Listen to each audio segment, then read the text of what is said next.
class 10th ka chapter. Same things have been discussed there also. And this is the 12th class chapter, chapter 1, reproduction in organisms, asexual reproduction, जिसमें एक ही जनक यानी only one parent is involved and there is no variation, no crossing over, nothing. That means identical to the parent. Example है ये देखो fission, binary और multiple दो तरह के fissions. Budding in hydra shown here. Fragmentation किस में दिखाया गया बताना? स्पायरोगैरा में.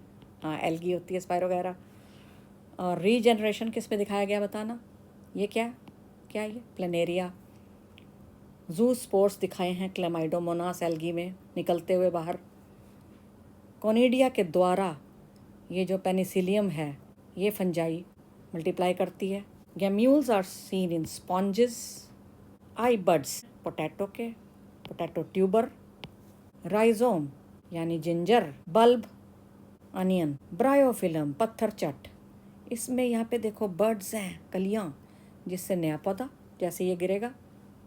ऑफसेट इन वाटर हेसेंथ यानी शॉर्निया.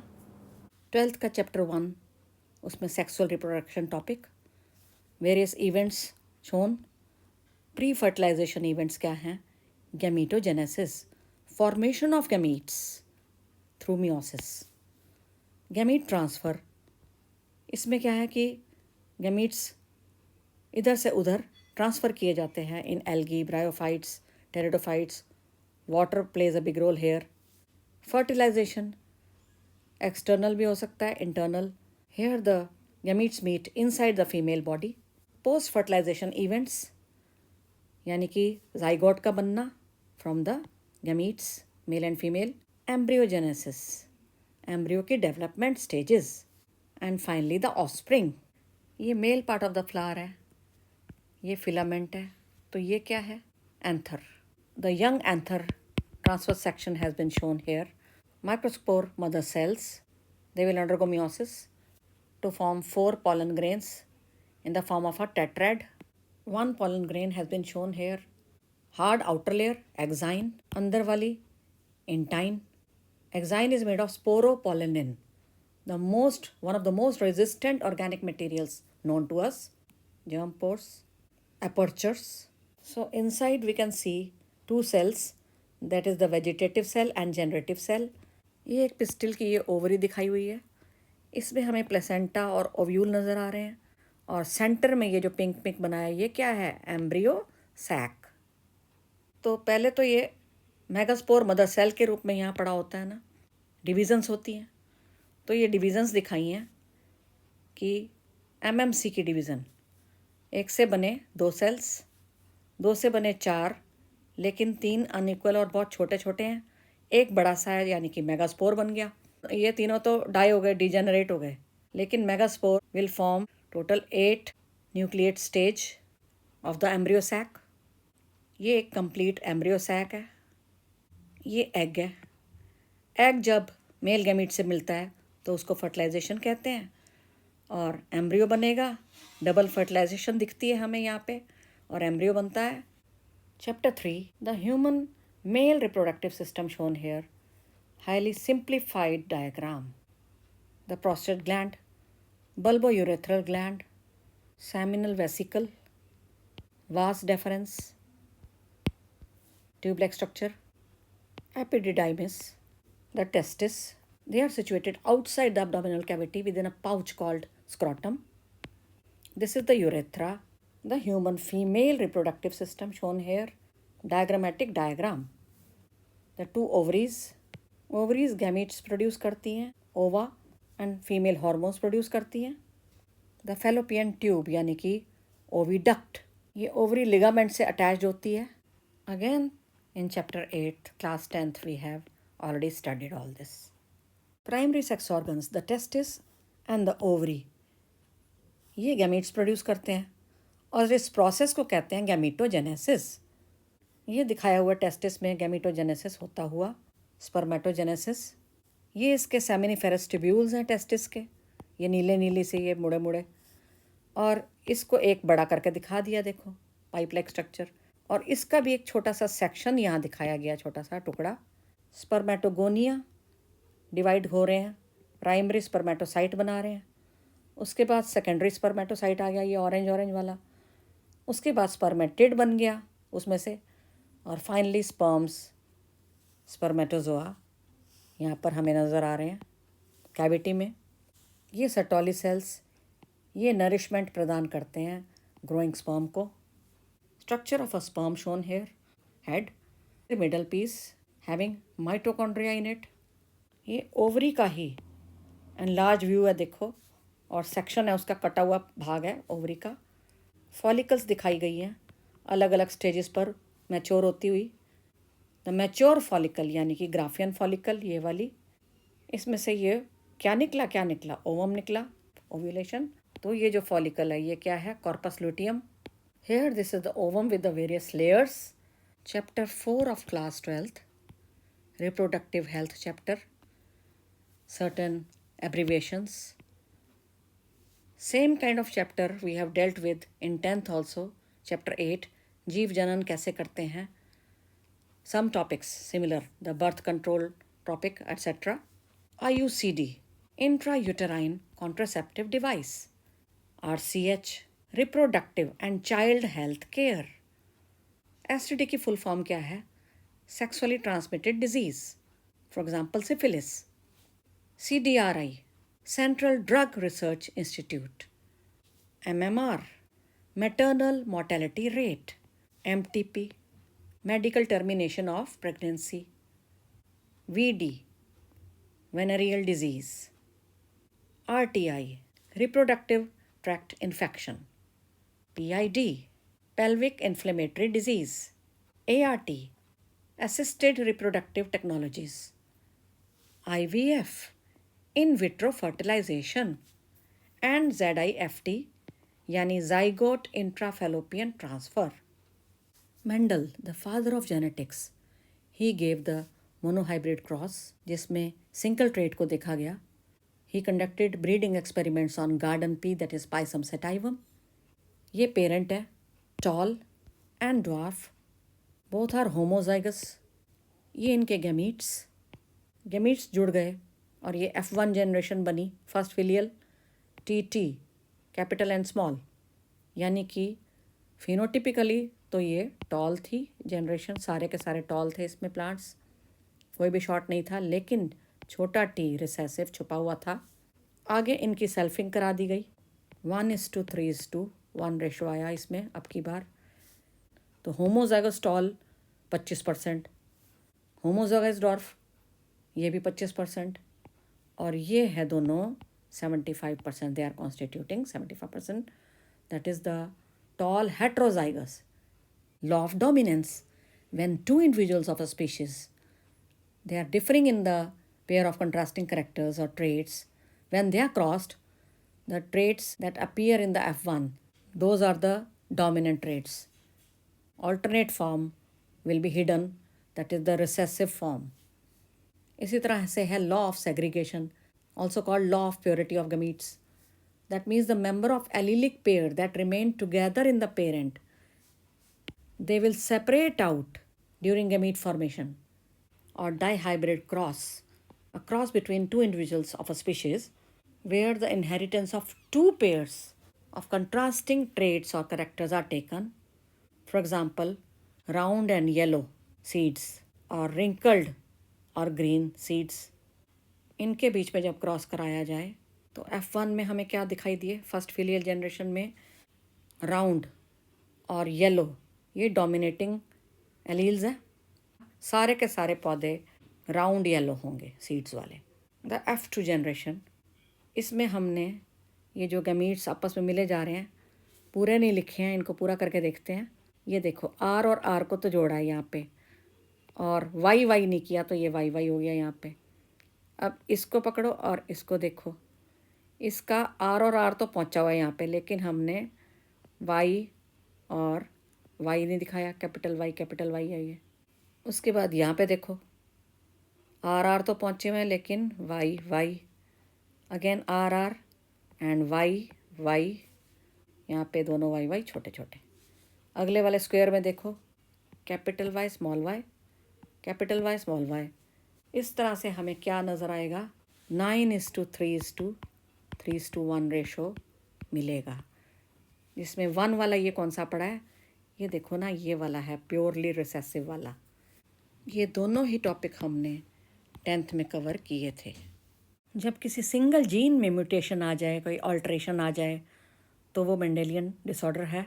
कुछ मेंडेलियन डिसऑर्डर्स हैं haemophilia, sickle cell anaemia, phenylketonuria, cystic fibrosis, color blindness, thalassemia. Such Mendelian disorders may be dominant or recessive.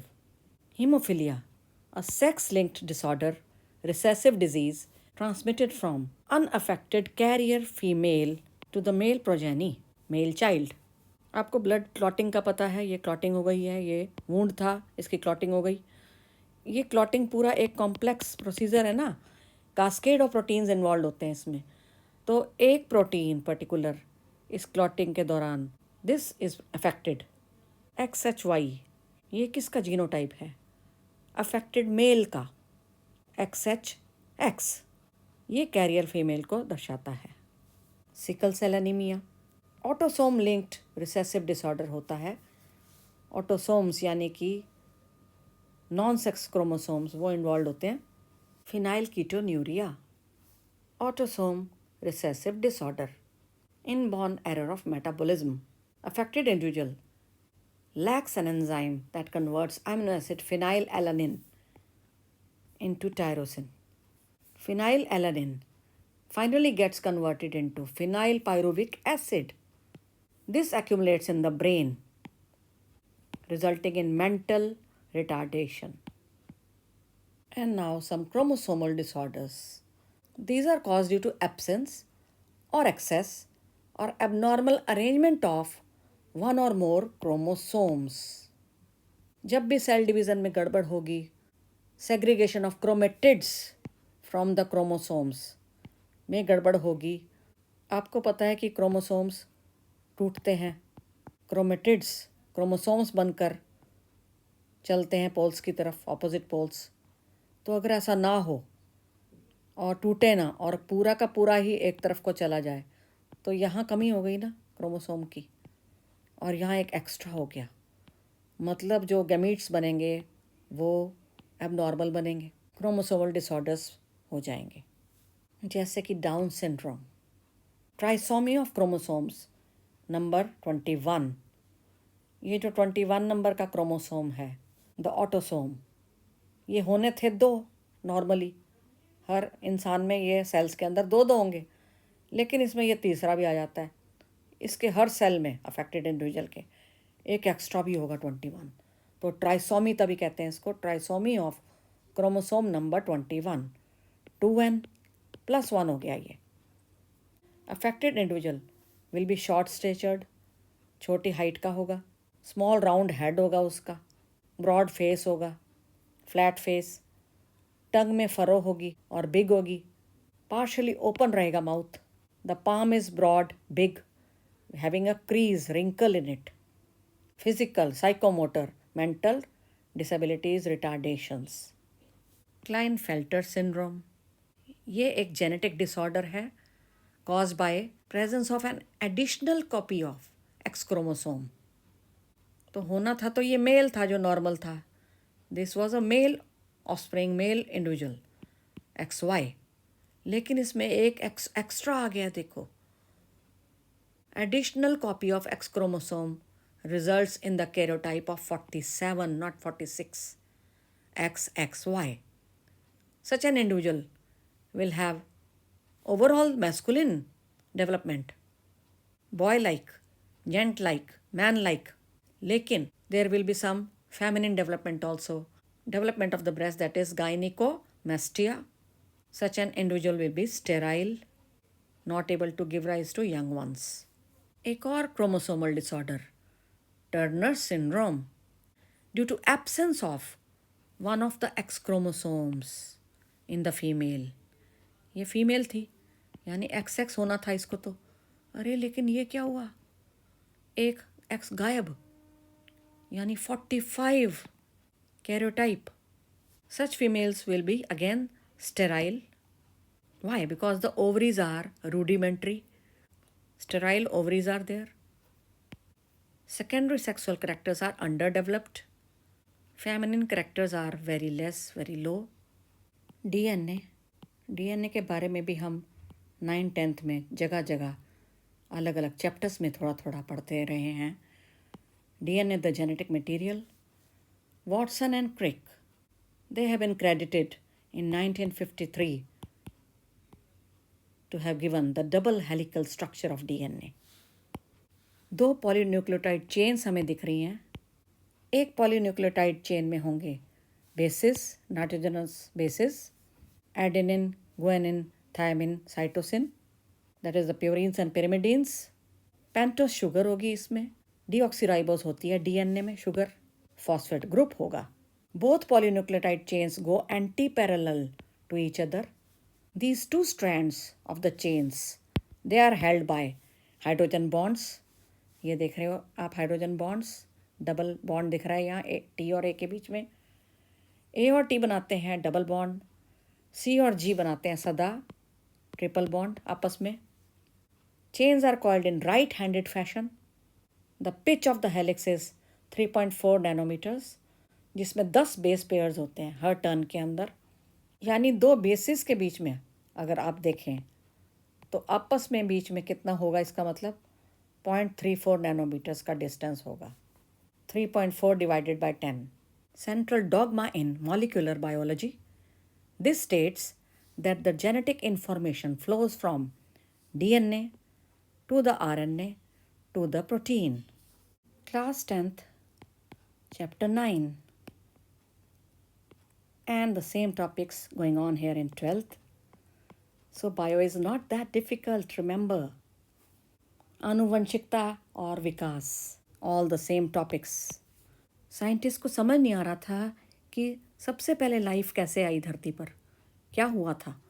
This was solved by Oparin and Haldane. उन्होंने propose किया कि life could have come from pre existing non living organic molecules. Primitive earth में reducing atmosphere था, वही same conditions create कर दी गई. कुछ gases जैसे methane gas, hydrogen gas, ammonia, ये डाल दी गई. जैसे लाइटनिंग होती है नेचुरल, वैसे ही इलेक्ट्रोड्स के द्वारा इलेक्ट्रिक डिस्चार्ज किया गया एक क्लोज्ड फ्लास्क में. फाइनली उससे एमिनो एसिड्स वगैरह बन गए थे. और एक बार बन गई लाइफ तो उसके बाद इवॉल्व होती गई. ये बोगेनविलिया, ये है स्टेम स्पाइन. यहाँ पे हमें क्या दिख रहा है कुकर बीटा में, स्टेम टेंड्रिल है ये. These are the examples of homologous organs, the organs having the same origin, same structure, but different functions. Another example of homologous organs. Forelimbs of man, cheetah, whale, bat have been shown. Forelimbs of vertebrates. All these have one bone here, one bone here. देखो ये है humerus. बाकी bones भी बिल्कुल same जा रही हैं. देखो यहाँ 2 हो गई हैं. होमोलोगस ऑर्गन्स हैं having the same structure, origin, but different functions to perform. Look at this bird. Its wings and the wings of the butterfly have the same function, very obvious, but different origin, entirely different origin and structure. So this is example of analogous organs. 9th class, chapter 13. हम बीमार क्यों होते हैं? Most of the diseases are also covered in 12th here now. The female anopheles is the one which causes malaria in the human beings. इसके अंदर होता है plasmodium which is transferred to us through the saliva. And Amoeba histolytica. What does it cause? Remember? Amoebic dysentery, pechish, loose motions. Ascaris, the small one. ये कौन सा है? Yes. The male. Ascariasis disease cause करता है humans में. Elephantiasis, इतने मोटे मोटे सूजे सूजे से पैर, लिम्स. वुचरेरिया बेनक्रॉफ्टी के द्वारा कॉज्ड. फिलेरियासिस भी कहते हैं इसको. Acquired immunodeficiency syndrome, AIDS का रोग, caused by human immunodeficiency virus, HIV. Cancer, this is non communicable disease. Cancer में अनकंट्रोल्ड माइटोसिस हो जाती है सेल्स के अंदर, सेल्स रुकते ही नहीं, माइटोसिस उनमें रुकती नहीं, वो बढ़ते जाते हैं, ट्यूमर बन जाता है। Drug abuse, alcohol abuse also have been a constant trouble for mankind. How to increase the food in our country, food production in our country? खाद्य संसाधनों में सुधार, chapter 15th, same topics being studied here in 12th. Crossbreeding experiments have been done by scientists. The female, suppose high milk yielding female is taken up, superior cow, and it is crossed with disease resistant, suppose variety of the superior bull, that is the male animal, to get a hybrid having both the nice features, that means better than the parents. Rearing of the honey bee is called apiculture. Why? To get honey, of course, and also wax. Pisciculture, rearing of fishes, edible fishes in the waters, be it marine, be it fresh. All these topics we also study in class 9th as well. हरित क्रांति, the green revolution, India में कमी थी खाद्य संसाधनों की, अचानक से वीट राइस बहुत बढ़ गए, यील्ड बहुत बढ़ गई, thanks to the green revolution, hybrid variety of the wheat. Sewage, गंदा पानी, waste water of the cities, इसको सीधा ही क्या नदियों में डाल दिया जाएगा? No, the river will get polluted, hence it is treated and then it is put into the river. Primary treatment, physical techniques like filtration, sedimentation are used in the primary process. 8वीं में भी पढ़ा है हमने ये, 10th में पढ़ा है. इस एफ्लुएंट को अब सेकेंडरी ट्रीटमेंट के लिए इस वाटर को भेज देते हैं. In secondary treatment the water is passed into large aeration tanks. इससे यूजफुल एरोबिक माइक्रोब्स वाटर में आ जाते हैं. ये माइक्रोब्स बहुत सारा ऑर्गेनिक मैटर जो एफ्लुएंट में होता है, वेस्ट मटेरियल, उसको यूज़ करते हैं, उसको कंज्यूम करते हैं. तो इस तरह एरोबिक और एनारोबिक बैक्टीरिया की मदद से वाटर को ट्रीट करके साफ़ कर देते हैं. अ बायोगैस प्लांट देखकर याद आया, 10th ऑल्सो द डाइजेस्टर. इस चैम्बर के अंदर डंग और वाटर डाल दिया जाता है. यहाँ पे सड़ता गलता है with the help of microbes. इससे गैस पैदा होती है, मेथेन, कार्बन डाइऑक्साइड. इस सारे के मिक्सचर को बायोगैस कहते हैं. Manure two is the side product. इस डायग्राम को देखकर कुछ याद आ रहा है आपको? Yes, we have been studying this for so long in various classes about rhizobium bacterium growing in the root nodules of the leguminous plants. इससे nitrogen fixation होती है. This is showing mycorrhiza, the association, symbiotic association between the higher plants and the fungi. The fungi absorb phosphorus from the soil and pass to the plant. मान लो कि किसी gene या protein की बहुत सारी copies चाहिए, हमारे को बहुत सारा चाहिए. उसे मनुष्य में से निकाला जाएगा, डोनर सेल में से ले लिया जाएगा, DNA extracted out with the help of various enzymes. Restriction endonuclease enzyme, the Caesars, molecular Caesars, ऐसा वाला एंजाइम वो डीएनए को कट कर देगा, कट, और पीसेस बन जाएंगे डीएनए के बहुत सारे. ये बड़े बड़े पीसेस हैं, छोटे बड़े कई प्रकार के. इनको जेल इलेक्ट्रोफोरेसिस टेक्निक के द्वारा इलेक्ट्रोड्स लगाकर, ये देखो इनको एक जगह रखा हुआ है. ये ऐसे लग रहा है जैसे ये ट्रैक है और ये भागने वाले हैं. ठीक है, ये मानो ये ट्रैक है भागने वाला. तो सोचो ए, बी और सी, ये 3 टुकड़े हैं मान लो. एक लंबा टुकड़ा, एक छोटा, एक उससे भी छोटा. तीनों को अगर मान लो यहाँ एनोड तक पहुँचना है, यहाँ तक भागना है, तो कौन सबसे तेज़ भागने वाला है, जल्दी पहुँचने वाला है? ऑफ कोर्स सी, क्योंकि सबसे छोटा है. तो यहाँ पे क्यों रखा भाई डीएनए को? क्योंकि डीएनए नेगेटिव होता है. हमारे को स्मॉल डीएनए के बहुत सारे पीसेस मिल जाते हैं. हैविंग दैट जीन, अब इसको फिर रेस्ट्रिक्शन एंडोन्यूक्लियस एंजाइम लगाकर कट, और कैसे कट किया जाएगा? इन वाले डीएनएस को, बेस को ये कट कर देगा स्टिकी एंड्स बनाकर. ये एंड्स हैं, देखो एंड्स दिख रहे हैं हमारे को. ऐसे ही यहाँ पे एक और कहानी चल रही है, प्लाज्मिड की कहानी, यानी कि वेक्टर डीएनए। ये होता क्या है प्लाज्मिड, कि ये बैक्टीरिया में मिलता है और एक्स्ट्रा क्रोमोसोमल होता है, मतलब क्रोमोसोमल नहीं है ये डीएनए, क्रोमोसोम से हट के है। रिकॉम्बिनेंट डीएनए टेक्निक सारी इसी पे आधारित है।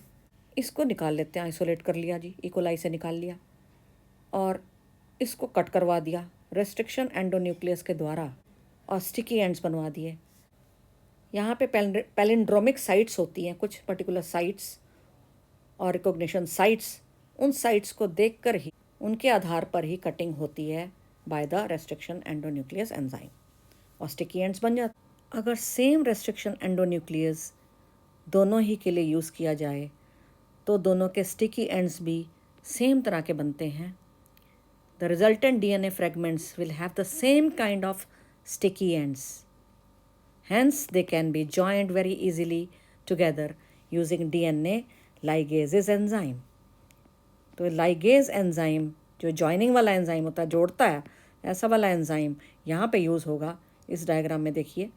और इस तरह से फॉरेन डीएनए को इंसर्ट कर दिया गया है, इंट्रोड्यूस, और ये क्या बन गया, अब ये प्लाज्मिड कहलाएगा रिकॉम्बिनेंट डीएनए, क्योंकि इसके टूटे हुए टुकड़े में डीएनए डाल दिया गया फॉरेन वाला, जो हमें चाहिए था, ये वाला जीन हमें चाहिए था, ये वाला डीएनए हमें बहुत तादाद में चाहिए, या इसकी ये जो प्रोटीन बनाएगा वो बहुत सारा चाहिए। तो बात तो एक ही है, जब इस रिकॉम्बिनेंट डीएनए, बदले हुए डीएनए को, इकोलाई, इसमें डाल दिया जाएगा वापस, इसको बोलते हैं ट्रांसफॉर्मेशन।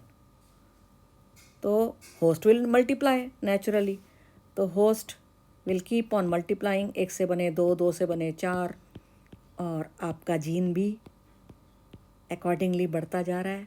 आपने बहुत आम सुना होगा कि किसी को इंजेक्शन लगते हैं इंसुलिन के जी, लेकिन long back in the past times there was no insulin available, human insulin नहीं था।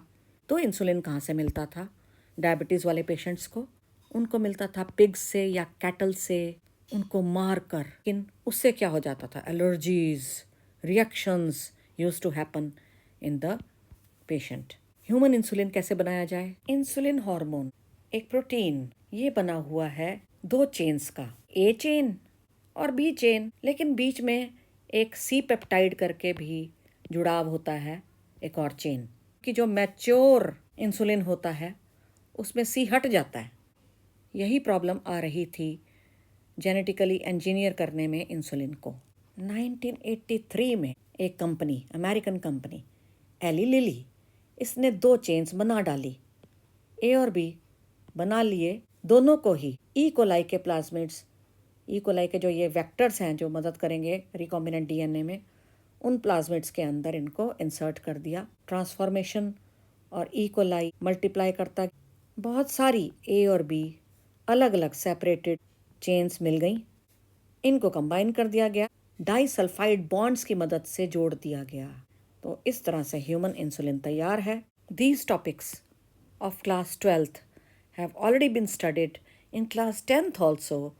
Chapter 15, हमारा पर्यावरण, ecosystem, a unit comprising of the biotic and abiotic organisms of an area.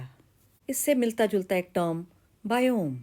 Ecosystem is a small area. Biome is always a large area having many ecosystems in it. Biome इसकी पहचान है एक particular type of organisms, एक particular type of climate. Abiotic factors, the non-living factors in the biome, in the ecosystem. Biotic factors, the living component. Allen's rule, the organisms in the cold areas tend to have smaller body parts, क्योंकि जितनी extreme होगी body उतना heat loss ज़्यादा होगा। Look at these 2 hairs, that is a kind of rabbits. In plains, this Lepus genus has such long ears, whereas here the ears are shortened up, the body is small. Some adaptations. Opuntia, नागफनी, इसके sunken stomata हम देख पा रहे हैं। Opuntia के छुपे हुए हैं, देखो, हिडन, सूरज से ढके हुए, ताकि वाटर लॉस बहुत कम हो। ग्रास को खाया इंसेक्ट ने, इंसेक्ट को खाया फ्रॉग ने। This is called a food chain, आहार श्रृंखला। And where did you read it? Again class 10th. So the transfer of food energy from one level, trophic level to the next is called the food chain. Food web में बहुत सारी food chains आपस में इकट्ठी हो जाती हैं, interact करती हैं. 10th में और 12th में ही हमने पढ़े हैं pyramids regarding the food chains, food webs. Number वाला होता है पिरामिड, एक बायोमास वाला होता है पिरामिड, एनर्जी वाला पिरामिड होता है, अपराइट होते हैं, इन्वर्टेड होते हैं पिरामिड्स. सो ये वाला कौन सा लग रहा है? ये जो बनाया हुआ है ये वाला है अपराइट, इसको अपराइट कहेंगे. ये वाला इन्वर्टेड है क्योंकि देखो इसका पॉइंटेड वाला नीचे आ रहा है. अगर ग्रासेस यानी प्रोड्यूसर्स के नंबर को देखें तो वो बहुत ज़्यादा होगा, बहुत सारी घास खाएगा. कोई 2 इंसेक्ट 4 इंसेक्ट खाएंगे और उन 4-5 इंसेक्ट्स को एक अकेला फ्रॉग खा जाएगा. तो नेचुरली फ्रॉग इकलौता हुआ, इंसेक्ट थोड़े से हुए, ग्रास बहुत सारी हुई, तो बेस बन गया बड़ा सा पिरामिड ऑफ बायोमास. वो भी यहाँ पे अपराइट है और ये यही दर्शा रहा है फिगर. उसमें भी ग्रास का बायोमास सबसे ज़्यादा होगा. Again upright. Pyramid of energy वो भी यही वाला ही फिगर है और ये है अपराइट, इरेक्ट. और ये सदा ही इरेक्ट पिरामिड बनेगा एनर्जी वाले में, क्योंकि energy flow in the food chain is always in one direction. Unidirectional flow होता है इन्वर्टेड पिरामिड ऑफ बायोमास. तो कुछ पिरामिड इन्वर्टेड भी मिलते हैं, बायोमास के या नंबर के हो सकते हैं. They have a short span, the phytoplanktons. तो एक पर्टिकुलर मोमेंट में ये जो हैं फाइटोप्लैंक्टॉन्स, इनका बायोमास कम होगा as compare to the fishes. Chapter 15th of class 12 and some of the topics also covered under chapter 16 class 10th. एक है in situ conservation of biodiversity, एक है ex situ conservation संरक्षण. in situ conservation वो संरक्षण जिसमें जीव जंतुओं को उनके अपने नेचुरल हैबिटेट में रहने देते हैं. तो फिर ex situ conservation क्या है? Conservation and protection of selected rare plants, rare animals in places outside their natural habitat. मतलब अननेचुरल स्थितियों में उनको रखा जाता है, सॉर्ट ऑफ पाला जाता है.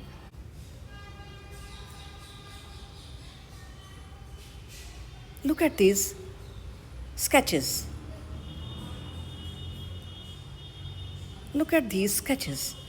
Biosphere Reserve, Wildlife Sanctuary, National Park, Zoo. इनमें से कौन से वाले आपको लग रहे हैं इन सिटू एक्स सिटू? जू कौन सा होगा, इन सिटू या एक्स सिटू आपके मुताबिक? हाँ, ex situ. What about national park? इन सिटू.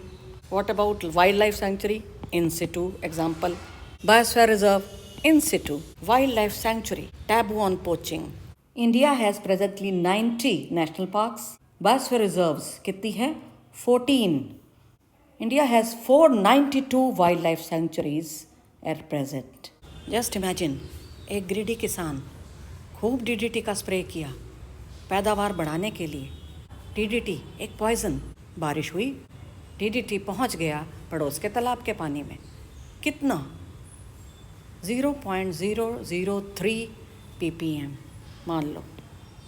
इस पानी को यूज़ किया जू प्लैंक्टन्स ने. अब इनमें मात्रा कितनी हो गई डीडीटी की?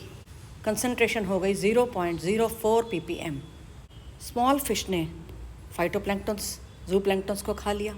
अब स्मॉल फिश में कितना हो गया डीडीटी? 0.5 ppm पार्ट्स पर मिलियन. स्मॉल फिश को खा गई बड़ी फिश, 2 ppm. इतना ज़्यादा. अब लास्ट ट्रॉफिक लेवल सी बर्ड ने बिग फिश को खा लिया और सी बर्ड के अंदर भी डीडीटी पहुंच गया. कितना? 2.5 ppm, सबसे अधिक. दैट मीन्स किसी भी फूड चेन में लास्ट में जो होता है ट्रॉफिक लेवल, उसमें मैक्सिमम होता है टॉक्सिन का लेवल पहुंच जाता है. इसी को कहते हैं bio magnification. Chapter 15 class 10th and chapter 16 12th bio, same topics.